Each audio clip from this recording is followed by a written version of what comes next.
Hello friends, welcome again to quick concept maths. Friends, हमने HPTGT commission के लिए chapter wise maths की series start की है, जिसमें पार्ट 5 यानी कि डे 5 तक हम कर चुके हैं। डे 5 में हमने मैट्रिक्स के बेसिक्स यानी कि types of matrices and equality of matrices, concept वगैरह ये सब समझे थे।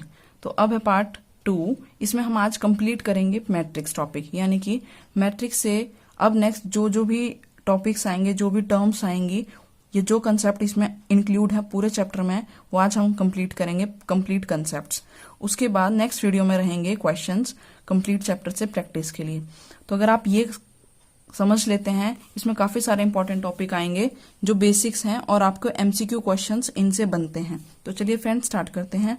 देखिए, हमने पिछली वीडियो में इक्वालिटी ऑफ मैट्रिसेस पढ़ लिया था। अब उसके बाद कंटिन्यू करते हैं ऑपरेशन ऑन मैट्रिसेस, यानी कि मैट्रिक्स, अगर हमारे पास कोई दो मैट्रिक्स हैं तो उन पे हम क्या क्या ऑपरेशंस परफॉर्म कर सकते हैं। ऑपरेशन का मतलब होता है प्लस, माइनस, डिवाइड या मल्टीप्लाई।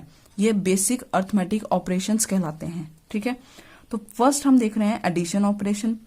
अब फ्रेंड, एडिशन में क्या करते हैं, किसी भी चीज को प्लस करना। दो नंबर हैं तो उनका एडिशन हो सकता है, ठीक है, या दो हमारे पास वेरिएबल हैं उनको ऐड कर सकते हैं। वैसे ही हम मैट्रिक्स को एडिशन करते हैं। ठीक है, किस तरीके से, ए और बी अगर दो मैट्रिक्स हैं तो उनका ऑर्डर सेम होना चाहिए। अब हमने प्रीवियस वीडियो में समझ रखा है ऑर्डर क्या होता है, मैट्रिक्स के एलिमेंट्स क्या होते हैं, वो सब।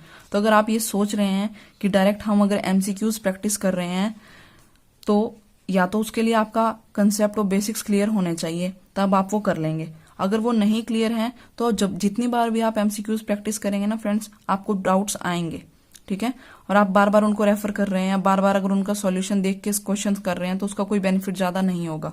तो बेटर है थोड़ा टाइम देख के पहले कंसेप्ट क्लियर कर लीजिए और फिर उसके बाद MCQs प्रैक्टिस कीजिए, प्रीवियस ईयर सॉल्व करिए।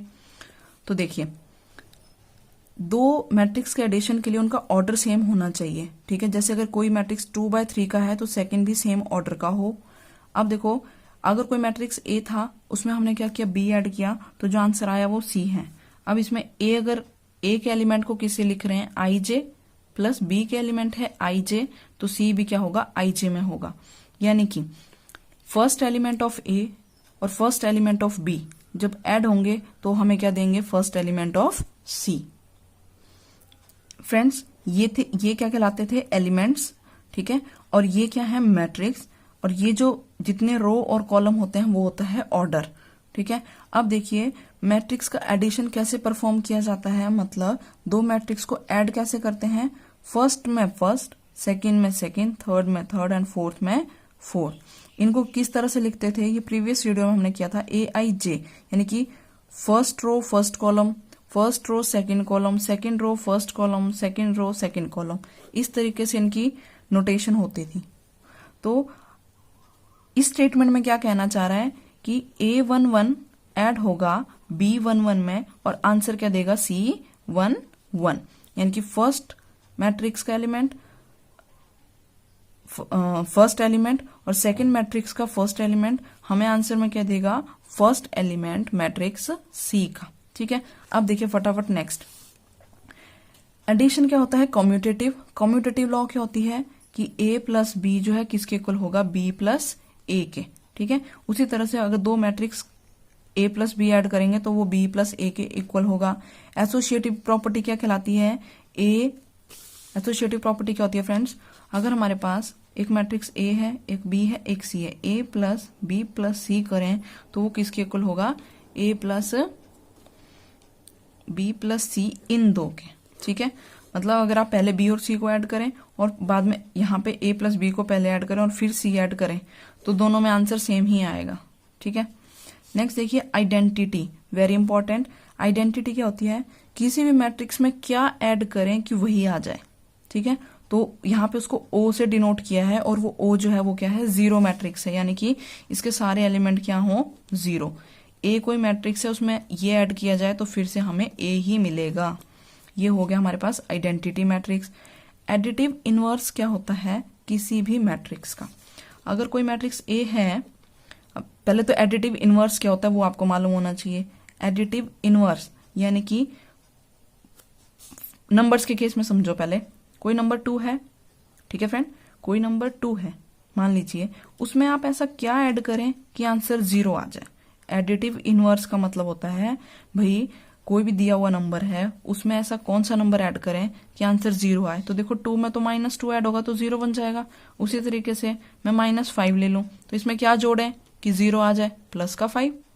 तो सेम मैट्रिक्स में क्या होता है, अगर ए कोई मैट्रिक्स है उसकी एडिटिव इनवर्स प्रॉपर्टी क्या हो जाएगी, -a, यानी कि ए में क्या जोड़ दो, माइनस ऑफ ए का ही नेगेटिव उसमें जोड़ दो, आंसर 0 आ जाएगा, 0 मैट्रिक्स आ जाएगा।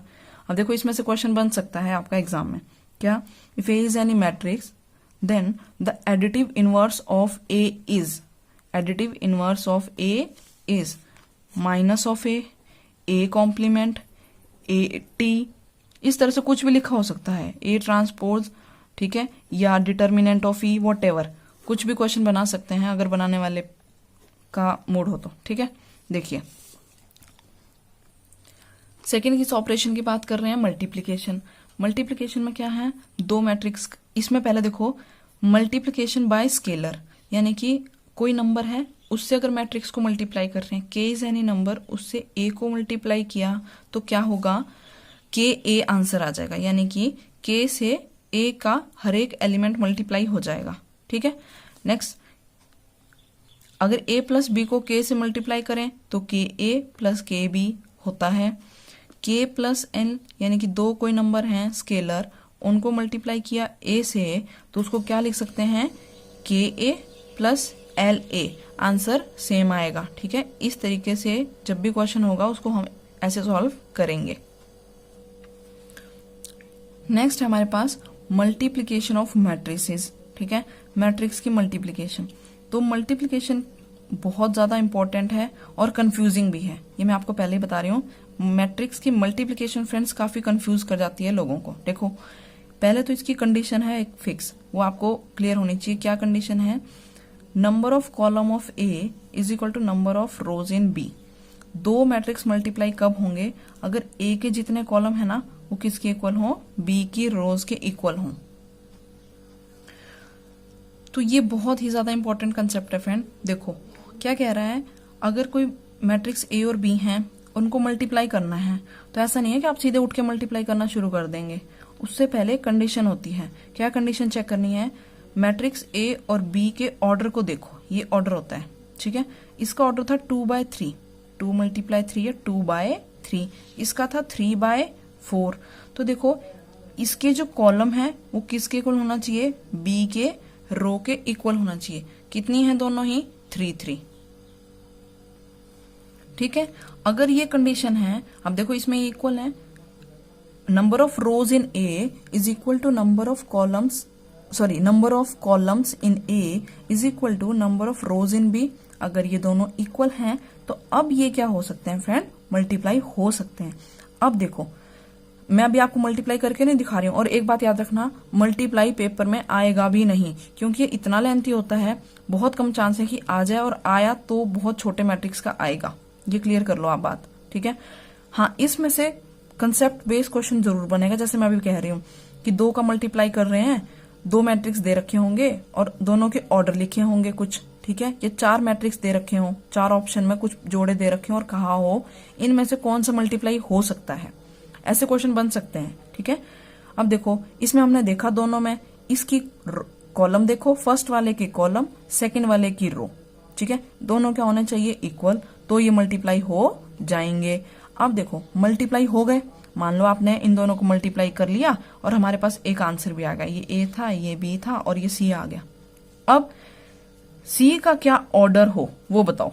तो सी का ऑर्डर क्या होगा, पहले वाले की रो और सेकंड वाले का कॉलम लिख लो, अंदर वाले तो दोनों बराबर थे ही, ठीक है। बचे क्या, यहां से 2 और दूसरे वाले का 4, पहले वाले की रो दूसरे वाले का कॉलम, वो आपका आंसर होगा, 2/4 का मैट्रिक्स बनेगा, ठीक है। ये है फ्रेंड मल्टीप्लीकेशन। ये सब चीज वही लिख रखी है कि AIJ MN ऑर्डर का था, BJ के B एलिमेंट है, N/P उसका ऑर्डर है, तो जब आंसर आया C मैट्रिक्स वो क्या होगा, IK होगा। बहुत ध्यान से समझना, IK होगा, यानी कि उसमें जो एलिमेंट होंगे वो कैसे आएंगे, फर्स्ट एलिमेंट की रो और सेकंड एलिमेंट के कॉलम को मल्टीप्लाई करके आएंगे, ठीक है। और जो ऑर्डर होगा इस मैट्रिक्स का वो कैसा होगा, देखो, रोज of first element and column of second, rose of first matrix and column of second matrix. और अगर आपको ट्रिक के लिए याद रखना है तो देखो, कुछ नहीं करना, ध्यान से समझना, ये ए है, ये मैट्रिक्स बी है, ठीक है। इसका ऑर्डर 2/3 था, इसका 3/4 था, मान लो 2/3 3/4।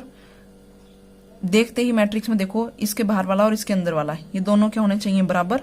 जो बच गया वो आंसर, 2/4 आंसर, ठीक है। अब तो क्लियर है। 2 और 3, 3 और 4, 3 3 बराबर है तो मल्टीप्लाई हो जाएगा, और जो आंसर आएगा वो क्या आएगा, 2 4, 2/4 का आंसर आएगा, ठीक है फ्रेंड। ये है मल्टीप्लीकेशन ऑफ मैट्रिसेस। अब मैट्रिक्स मल्टीप्लीकेशन की एक प्रॉपर्टी जो फॉलो नहीं होती है वो ध्यान रखना, क्या, मैट्रिक्स कॉम्यूटेटिव नहीं होता। मैट्रिक्स जो है कॉम्यूटेटिव नहीं होता, यानी कि देखो 2 × 3 = 3 × 2, आंसर आया 6, आंसर आया 6। इसको क्या कहते हैं, कॉम्यूटेटिव होना। ये क्या है, कॉम्यूटेटिव है, यानी कि नंबर को जब मल्टीप्लाई करते हैं तो वो कॉम्यूटेटिव होते हैं। लेकिन फ्रेंड अगर मैं यहाँ मैट्रिक्स लिख दूं ना, ए मैट्रिक्स मल्टीप्लाई बी मैट्रिक्स, तो वो नॉट इक्वल होता है बी ए के, तब आंसर जो है सेम नहीं आते, बदल जाते हैं, ठीक है। तो मैट्रिक्स कॉम्यूटेटिव नहीं होता, ये आपने ध्यान रखना है। अब देखिए नेक्स्ट कुछ प्रॉपर्टीज, क्या ये फॉलो करता है मल्टीप्लीकेशन। मल्टीप्लीकेशन क्या है, एसोसिएटिव लॉ होल्ड करता है। एसोसिएटिव मतलब वही जो मैंने अभी हमने ऊपर पढ़ा, सेम जो हमने किसके लिए पढ़ी अभी प्रॉपर्टीज, एडिशन के लिए ना, वही है प्रॉपर्टीज किसके लिए देख रहे हैं, मल्टीप्लीकेशन के लिए। तो मल्टीप्लीकेशन में क्या है, ए बी सी, इन दोनों को करो मल्टीप्लाई, फिर सी करें, या ए को मल्टीप्लाई बी सी से करें, आंसर सेम ही आएगा। डिस्ट्रीब्यूटिव लॉ क्या कहती है, ए प्लस बी सी, तो क्या करेंगे, ए सी प्लस बी सी, तो आंसर, ये दोनों सेम बात होती है। Existence of multiplicative identity, star mark, very important. अभी हमने ऊपर आइडेंटिटी पढ़ी थी किसकी, देखिए हमने आइडेंटिटी पढ़ी थी किसकी, एडिशन की।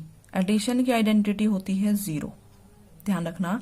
एडिशन में जब प्लस करते हैं ना दो नंबर को, तो आइडेंटिटी क्या होती है, 0, ठीक है। आइडेंटिटी क्या होती है, हमारी पहचान होती है ना, ऐसे याद रखना, आइडेंटिटी मैंने हमारी पहचान, और तो पहचान नहीं खोनी चाहिए। तो देखो फ्रेंड प्लस के केस में क्या था, जैसे मैं कहूं 2 + 2 में क्या करें कि 2 ही आ जाए, भाई 2 उड़े ना, वही रहे, तो 0। तो प्लस के केस में आइडेंटिटी फ्रेंड 0 होती है, किसके केस में, प्लस में। और मल्टीप्लाई में क्या होती है, 1। देखो 2 को किससे मल्टीप्लाई करें कि 2 आ जाए, 1 से ही तो करेंगे। वैसे ही किस मैट्रिक्स को, कोई मैट्रिक्स है उसको किससे मल्टीप्लाई करें कि आंसर क्या आ जाए, ए ही आ जाए, तो वो क्या होता है, आइडेंटिटी मैट्रिक्स। और आइडेंटिटी मैट्रिक्स क्या होता है ये हमने प्रीवियस वीडियो में पढ़ रखा है, प्लीज अगर आपने नहीं देखे तो पहले वो वीडियो जरूर देखें। तो ये हो गया आई ए, यानी कि आइडेंटिटी को ए से मल्टीप्लाई करो या ए को आइडेंटिटी से मल्टीप्लाई करो, आंसर यहाँ पे ए ही आएगा, ठीक है। ये हो गई हमारे पास मल्टीप्लिकेटिव आइडेंटिटी। अब देखिए एक टर्म और आएगी इस चैप्टर में, ट्रांसपोज ऑफ मैट्रिक्स। कोई मैट्रिक्स दे रखा है उसका ट्रांसपोज, तो ट्रांसपोज क्या होता है, ट्रांसपोज मतलब पोजीशन को बदल दो, ट्रांसफर कर दो। तो क्या किया, रोज को किस में बदल दो, कॉलम में, और कॉलम को किसको बदलो, किस में बदल दिए, रोज में। किससे इसको डिनोट करते हैं, ए के ऊपर डैश लगाते हैं या फिर ए के ऊपर छोटा सा टी लिखा होगा, उसे क्या कहेंगे, ट्रांसपोज ऑफ मैट्रिक्स। अब ट्रांसपोज जो है कुछ प्रॉपर्टीज होल्ड करता है, वो क्या है, देखिए ट्रांसपोज की प्रॉपर्टीज क्या है, अगर कि कोई मैट्रिक्स है उसका हमने ट्रांसपोज किया और उसका दोबारा ट्रांसपोज कर दें तो वही मैट्रिक्स मिल जाता है, ठीक है। मतलब पहले रो को किस में बदला, कॉलम में, और कॉलम को फिर से किस में बदल दिया, रो में, तो वही मैट्रिक्स मिल गया।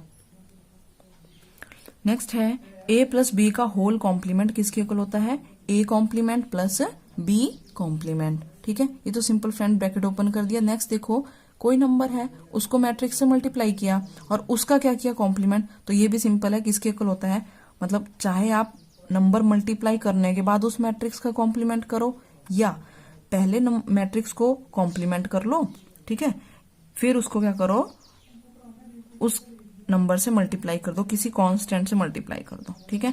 तो मैं यहाँ कॉम्प्लीमेंट बोल रही थी इसको, ठीक है। कॉम्प्लीमेंट मैट्रिक्स में इसको क्या कहते हैं, ट्रांसपोज। तो ट्रांसपोज किया, यहाँ पे देखो के बी का होल ट्रांसपोज किसके इक्वल होता है, के बी ट्रांसपोज के इक्वल। अब देखो दो मेन बातें आती हैं इसमें, टर्म आती है इस चैप्टर में, वो है symmetric matrix and skew symmetric matrix. Friend कुछ भी नहीं है, बहुत कंफ्यूज करता है लेकिन है बहुत सिंपल।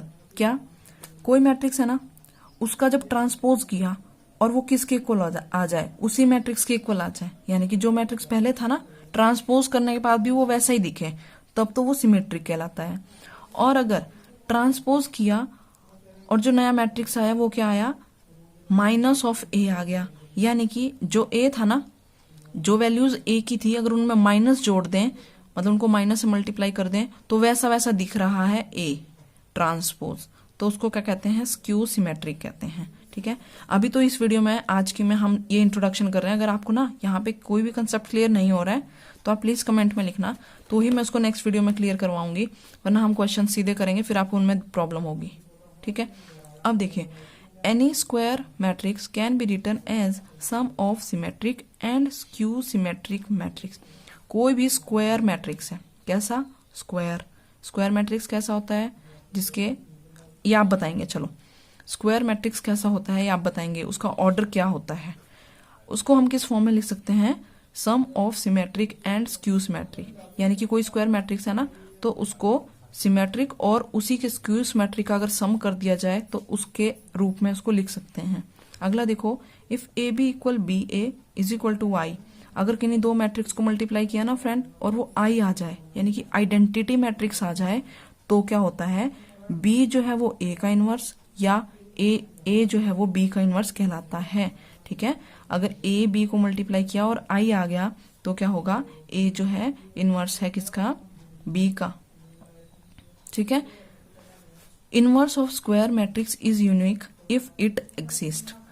किसी भी मैट्रिक्स का जो इनवर्स होता है ना, वो यूनिक होता है, मतलब एकदम अलग होता है, अगर वो एग्जिस्ट करे तो। मतलब एग्जिस्ट का मतलब समझ रहे हैं भाई, होना तो चाहिए। अगर किसी का मैट्रिक्स है तो वो क्या होगा, सॉरी, किसी मैट्रिक्स का इनवर्स है तो वो क्या होगा, यूनिक होगा, क्लियर। अब देखिए, ए बी मैट्रिक्स है, कोई मैट्रिक्स ए बी है, आपने उनका क्या किया, ट्रांसपोज किया, ठीक है। या सिंपल लैंग्वेज में बोलना है तो कॉम्प्लीमेंट बोल लो। ए बी का ट्रांसपोज किया तो वो किसके इक्वल होता है, बी ट्रांसपोज ए ट्रांसपोज के इक्वल होता है। फ्रेंड यहाँ गलती मत करना प्लीज, रिक्वेस्ट है। देखो, ए बी को ए अगर इसका होल है ना, तो इसको आप ए ट्रांसपोज बी ट्रांसपोज मत लिख देना। ये बहुत जगह बच्चे भी, स्टूडेंट्स भी, स्कूल वाले, वो भी गलती करते हैं और एग्जाम में भी इसमें से गलती होती है। देखो, ए बी का ट्रांसपोज जो है वो बी ट्रांसपोज ए ट्रांसपोज होता है, ठीक है। प्रॉपर्टी है, आप ध्यान रखना, और डिटेल में आपको देखनी है, समझनी है तो एनसीईआरटी जो 12th की है आप उसमें देख सकते हैं। अब देखो, ए बी का होल इनवर्स, ए बी का होल इनवर्स किसके इक्वल होता है, इसमें भी बी पहले आएगा, जब ब्रैकेट खुलेगा ना, ये ब्रैकेट हटेगा तो बी पहले आएगा, बी इनवर्स ए इनवर्स के इक्वल होता है, ठीक है। और किसी भी मैट्रिक्स का अगर आपको क्या निकालना है, इनवर्स फाइंड आउट करना है, तो उसके लिए हम कौन सा मेथड यूज करते हैं, मैट्रिक्स के केस में एक और मेथड है, वो हम डिटर्मिनेंट चैप्टर में पढ़ेंगे, ठीक है। मैट्रिक्स से अगर करना है तो कौन सा ऑपरेशन लगाते हैं, एलिमेंट्री रो ऑपरेशन पढ़ते हैं। शायद आपको याद आ रहा होगा, कुछ इस तरह से करते थे, रो को कॉलम में, रो 1 को इंटरचेंज कर दिया रो 2 से, रो 2 को कर दिया 1/2 ऑफ R3, इस तरह के जो ऑपरेशन होते थे ना, वही हमारे क्या है, एलिमेंट्री रो ऑपरेशन लगाते थे मैट्रिक्स का इनवर्स फाइंड आउट करने के लिए। तो फ्रेंड, ये आज की वीडियो में हमने कंप्लीट कर लिया अपना मैट्रिक्स चैप्टर। नेक्स्ट वीडियो में हम अब करेंगे मैट्रिक्स से रिलेटेड MCQ क्वेश्चंस, और देखेंगे प्रीवियस ईयर में किस तरह के कुछ क्वेश्चंस आए हैं, उसके बेस्ड पे भी हम क्वेश्चन प्रैक्टिस करेंगे। एंड देन उसके बाद नेक्स्ट वीडियो रहेगी हमारी 11th क्लास के टॉपिक से, जो है परमुटेशंस एंड कॉम्बिनेशन, क्योंकि उसमें से क्वेश्चंस आ रहे हैं तो वो करेंगे, ठीक है। चलिए फ्रेंड्स, मिलते हैं नेक्स्ट वीडियो में। अगर वीडियो अच्छी लग रही है तो प्लीज चैनल को लाइक, शेयर और सब्सक्राइब जरूर करें, क्योंकि ये हमें काफी मोटिवेट करता है। और कुछ भी डाउट्स हैं तो कमेंट्स में जरूर लिखें। Thank you, thanks for watching.